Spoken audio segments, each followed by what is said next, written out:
3 bulan Mei 2025 dengan pelajaran pertama kita, pelajaran pendidikan Pancasila ya.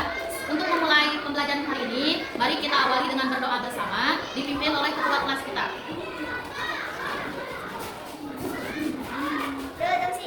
Akhir absen 5, absen 6, absen 7, absen 8 sakit, absen 9, absen 10, absen 11, absen 12, absen 13, absen 14. Materi pembelajarannya adalah bab 2 tentang aku peduli lingkungan. Coba sebelumnya, tahu tidak apa kata peduli? Arti kata peduli? Peduli teh naon, tahu tidak? Peduli teh mau menjaga gitunya. Jadi kalau seseorang peduli terhadap sesuatu pasti ada keinginan untuk menjaga. Misalkan Sandy peduli terhadap kebersihan, berarti dia akan menjaga kebersihan itu agar tetap terjaga. Dengan cara apa? Bisa menegur orang yang tidak membuang sampah, atau Sandy sendiri membuang sampah pada tempatnya. Kalau lingkungan, tahu tidak apa lingkungan? Lingkungan tidak tahu. Nah, lingkungan itu ini tempat tinggal kita, tempat belajar atau tempat kita bertumbuh dan berkembang. Ya, lingkungan di sini tulisan ada 2, lingkungan sekolah dan lingkungan tempat tinggalnya. Tempat tinggal kita misalkan di mana? Di Kampung Empar Bu. Oke, Kampung Empar itu ada apa saja? Ada rumah, ada masjid, ada sekolah agama dan lain sebagainya. Kalau lingkungan sekolah kita di mana? Ini sekolah kita di mana? SDN 3 Taman. Oke, bagus. Nah, sekarang Ibu mau nanya, coba. Ada yang tahu tidak bagaimana karakteristik lingkungan yang bersih? Ciri-ciri lingkungan yang bersih itu yang seperti apa? Coba, 1. Yang apa? Cik, menurut kalian tempat yang bersih yang kayak gimana? Yang nyamannya yang bersih yang kayak gimana? Yang kelihatan bersih yang seperti apa? Yang indah, terus tadi yang nyaman, terus yang luas, terus yang penting yang tidak ada apa? Sampahnya, yaitu ciri lingkungan yang bersih pertama. Itu yang harus jadi poin pentingnya, tidak ada sampah. Coba di kelas kita di sini tersebutnya ini lingkungan bersih atau kotor? Kenapa disebut bersih? Karena Bu tidak ada sampah yang berserakan. Terus penempatan bangkunya rapi Bu. Nah itu bisa ya. Kemudian kita lihat kalau lingkungan yang kotor yang seperti apa? Banyak sampah. Terus banyak kotoran. Terus iya, sampahnya berserakan sembarangan. Terus penataan barangnya berantakan. Coba kita bayangkan sekolah kita, penataan kelasnya sudah rapi atau masih berantakan? Penataan kelasnya sudah rapi ya. Ada kelas 1 sampai kelas 6.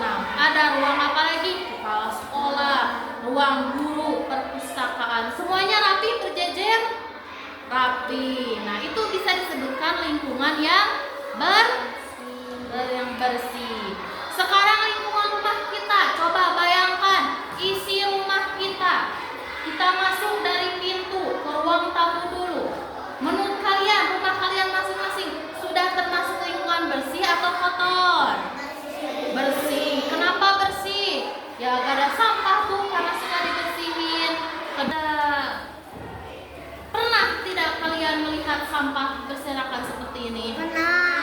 Yang kalian lakukan apa? Dibiarin, dibersihkan.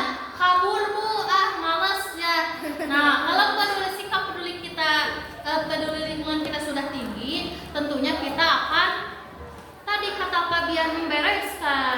Tapi mungkin kalau yang masih sedikit peduli lingkungannya, biarin we antepkeun, penting mah bukan kita yang buang sampah sembarangannya gitu mungkin ya. Kemudian ada di sini si Ujang, tingali si Ujang lu we buang sampah ke sungai. Akibatnya apa? Nanti yang terjadi banjir. Kenapa bisa banjir kalau buang sampah sembarangan ke sungai? Jadi si aliran sungainya itu tertutup sama sampah-sampahnya yang harusnya mengalir ke sini karena banyak sampah menumpuk, akhirnya meluap si air ke pemukiman. Bian dulu teman kelompoknya. Pertama kalian harus memotong gambar yang sesuai dengan klasifikasi lingkungannya. Dilihat gambarnya yang menurut kalian lingkungan rumah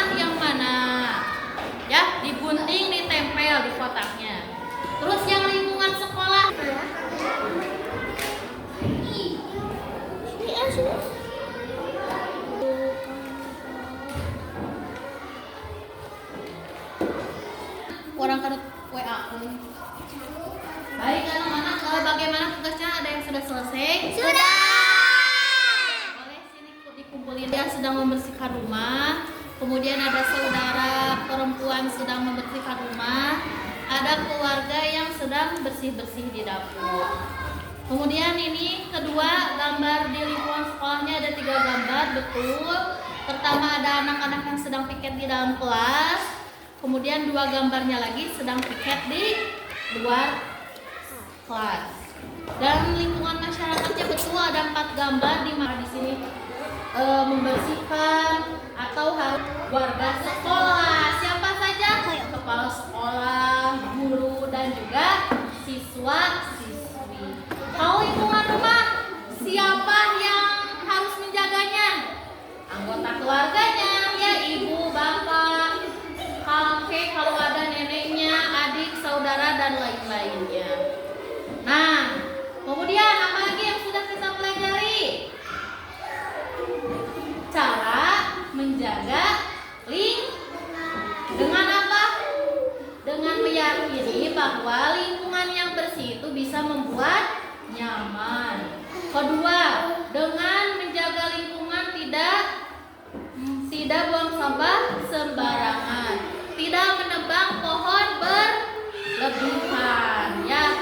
Nah, mungkin itu saja pelajaran kita kali ini, ya, dicukupkan sekian. Mari kita tutup pelajaran ini dengan berdoa. Kita panggil teman kita untuk memimpin membaca berdoa sebelum pulang.